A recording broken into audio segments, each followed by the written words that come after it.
इश्क में दर्द बड़ा मुझे दर्द अच्छा लगे। অনেক হয়েছে, এবার দয়া করে থামুন। মেজাজ হারিয়ে কার উদ্দেশ্যে পরামর্শ সোনাক্ষীর? সোনাক্ষী সিনহাকে সচরাচর মাথা গরম করতে দেখা যায় না। পাড়াযাত্রীদের সঙ্গেও তার সম্পর্ক খুবই ভালো। তবে এবার মেজাজ হারালেন অভিনেত্রী। এক ছবি শিকারীর কাজ দেখে কড়া ভাষায় কথা বলেন অভিনেত্রী। সম্প্রতি নেট দুনিয়ার সোনাক্ষীর একটি ভিডিও ভাইরাল হয়েছে।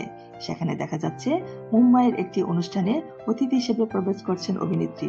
তখনই এক ছবি শিকারীর কাছে শুরু হয় একের পর এক ছবি তোলা।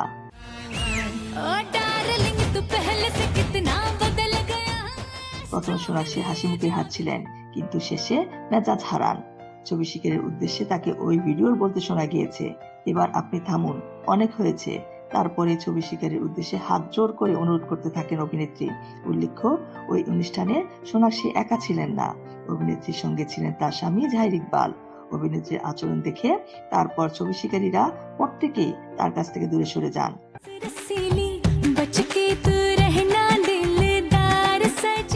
গত বছর জুন মাসে জাহিরের সঙ্গে বিয়ে সেরে তাদের সম্পর্কে সিলমোহর দেন সোনাক্ষী। তার আগে তারা প্রায় 7 বছর সম্পর্কে ছিলেন। গত বছর কাকুরা ছবিতে সোনাক্ষী দর্শক দেখেছেন।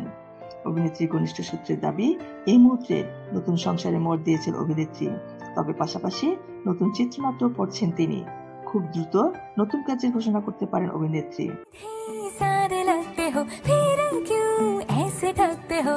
স্নেহা আক্তার রুবি, SBS বাংলা।